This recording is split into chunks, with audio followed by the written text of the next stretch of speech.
Well, hello everybody, Eric here. So, where the heck am I today? Well, as you can probably see behind me, I'm out in the woods, out in the forest.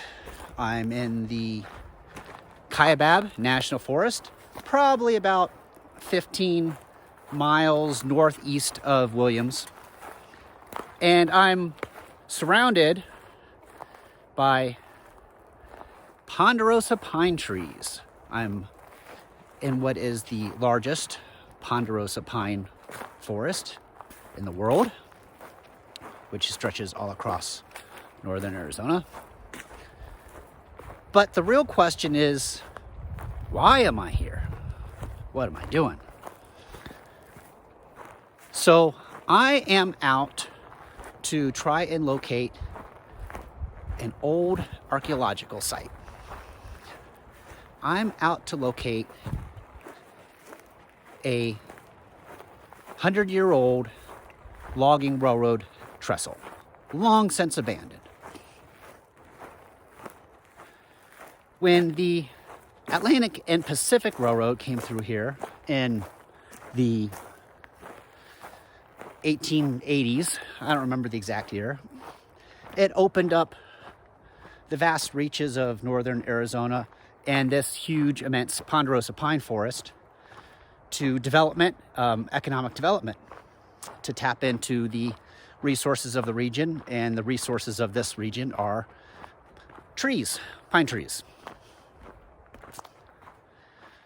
So quite the variety, a number of logging companies developed out here.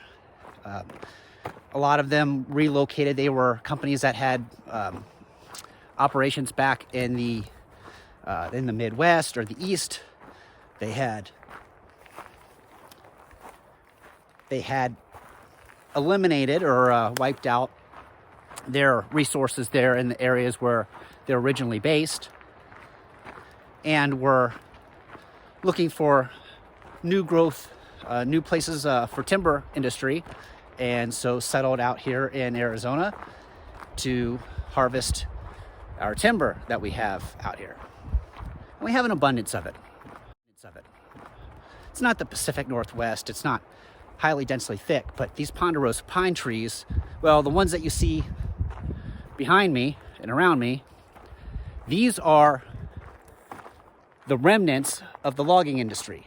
So all the big old growth trees were hacked out here 100 years ago. These are the ones that have either come up since or were too small at the time in order to harvest. In fact, here is probably the most mature tree I see out here. Let's take a look. Yeah, mature ponderosa pine trees have this reddish color bark. So the younger ones are black, and I've heard somebody refer to these as blackjacks. So they said that they don't actually become ponderosas until they become mature. And then the bark is red, and it flakes off like puzzle pieces. You see this? It's like a jigsaw puzzle. And if you smell it, can you get a good whiff of that? It smells like butterscotch or vanilla. Now, this is not a particularly large tree, and it's a dead tree. I don't know what killed it. Bark beetles, probably, very likely. So they get much bigger than this, but you can see how straight and tall the trunk is, and imagine one even bigger, and why they would make such good lumber.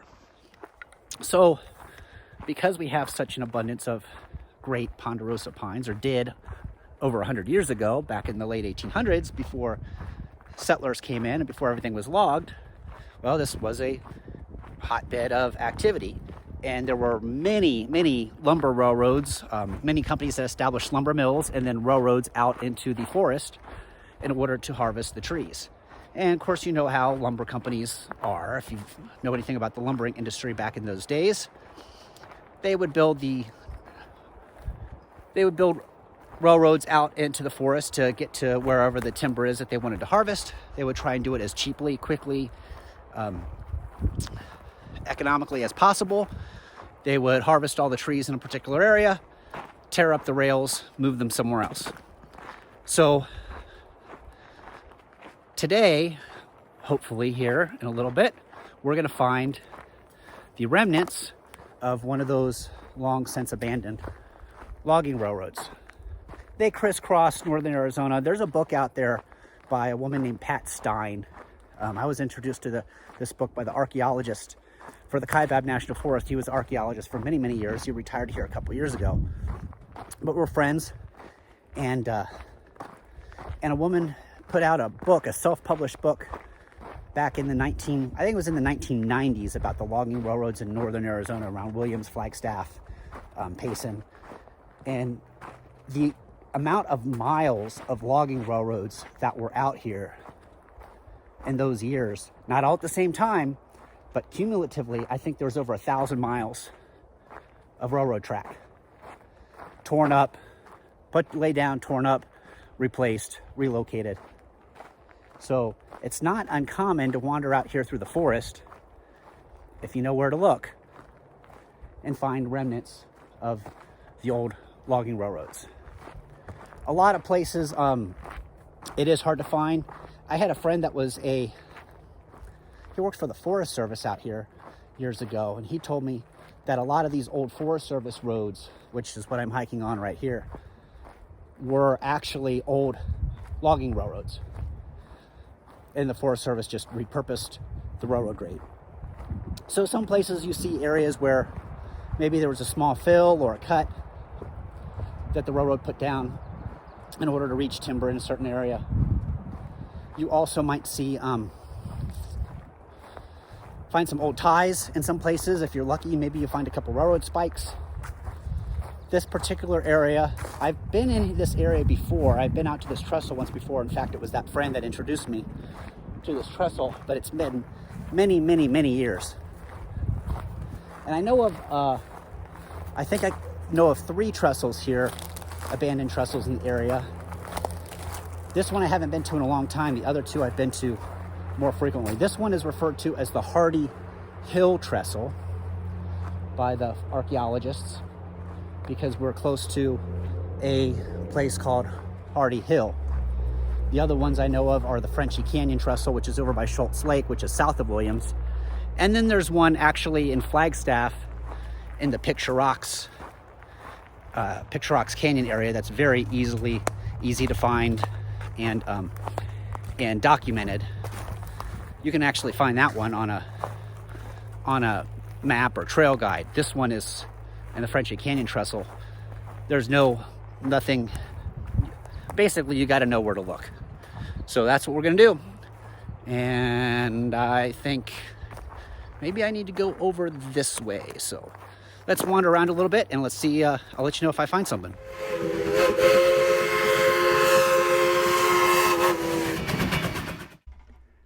Hi, I'm Eric, and welcome to my channel. What's it about? Well, pretty much whatever I want. I've always been a photographer, and with this channel I have a new outlet to showcase those images I've collected over the years and are still collecting. My goal? To take things I'm interested in and share them with all of you. You might find yourself going to a place you've never heard of, or learning about something you never understood. So stick with me, and you never know what's coming up next.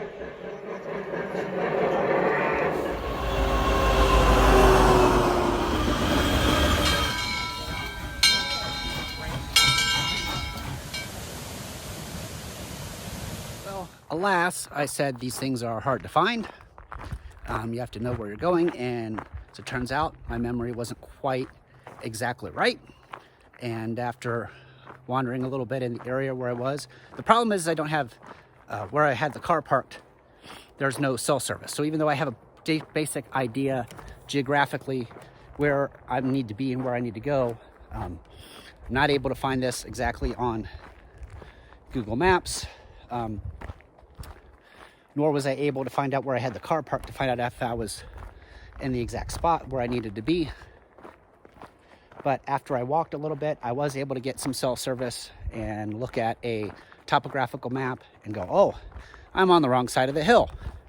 So I went back to the car, drove another 1.5 miles up the road, and now I think I'm in the right spot. This does actually look even a little bit more familiar than where I was before. Man, it's been, gosh, it's got to be 15, 20 years, I think, since I've been here. Probably 15, oh, or more, probably more than 15. It's been a while. So we're out trekking again, and hopefully this time we'll have some success. Stay tuned. All right, here we are.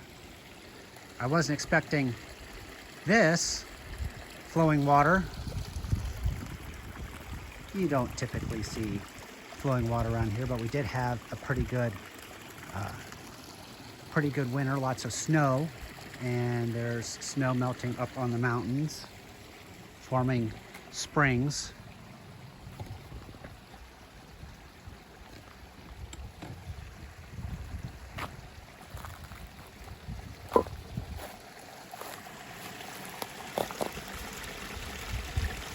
So that's a nice surprise.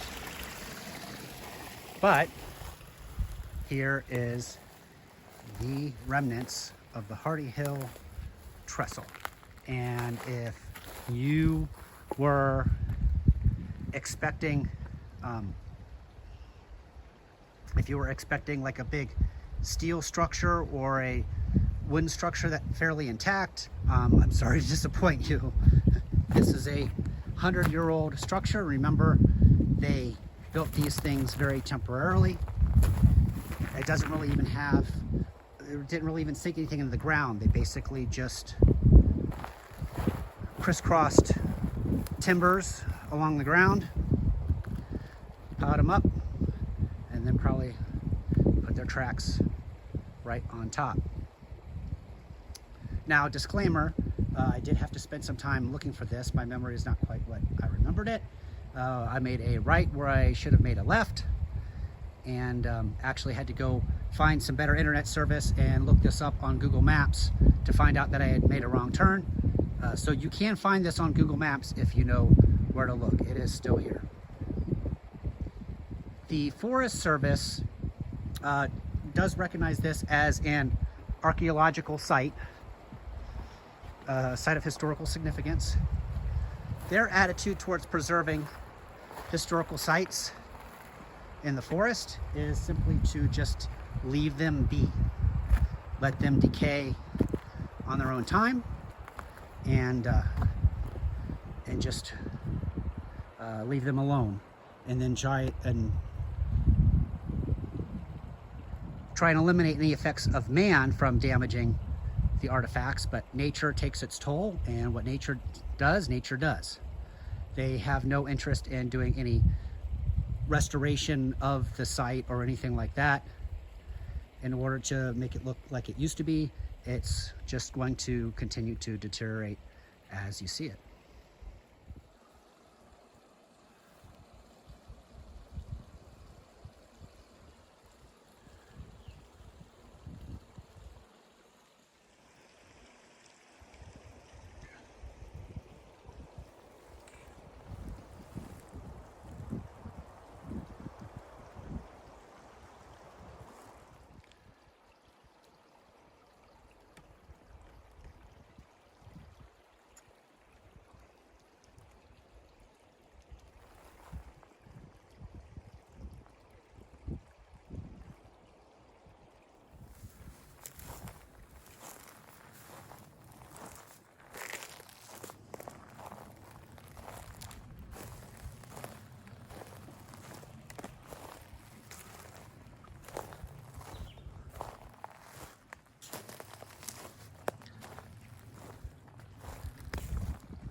So I guess this would have been the right-of-way approaching the trestle from the west down along the side of the creek. And we'll see how far we can trace this. Probably not real far, and then it probably disappears into the natural surroundings. Looks like at least we can go down here to a spot where it may cross the creek again.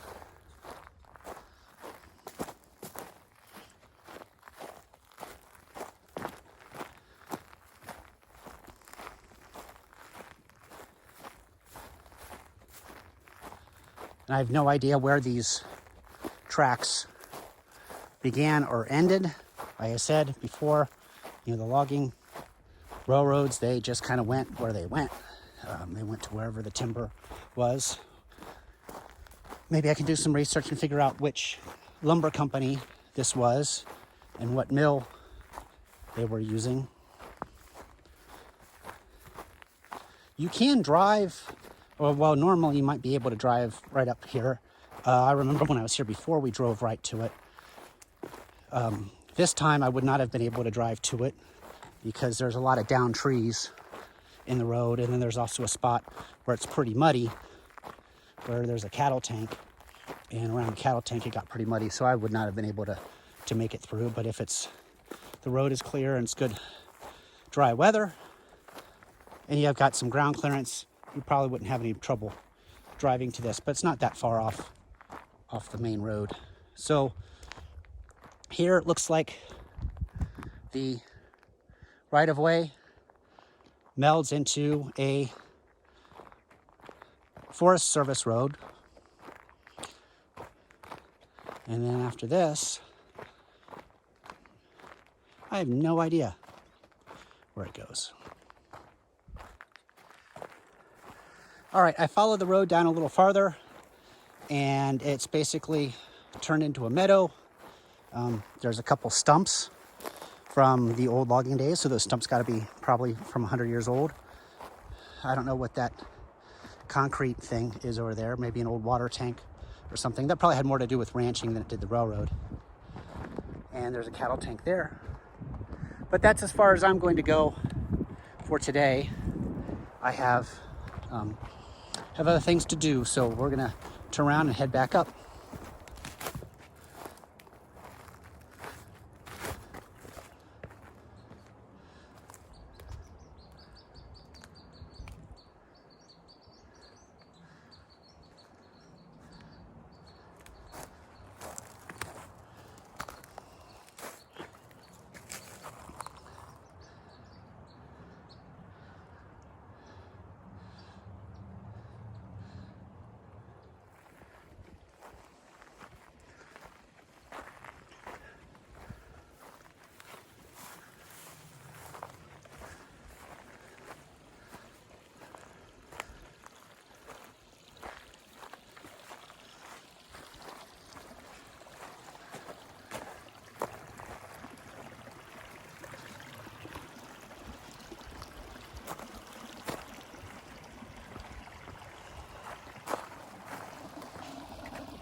After I got home, I did do a little research and found out that this trestle was built about 1901 by the Saginaw and Manistee Lumber Company. It's about 340 feet long. The Saginaw and Manistee is originally from Saginaw, Michigan. They were a pretty prominent logging company in the Williams area.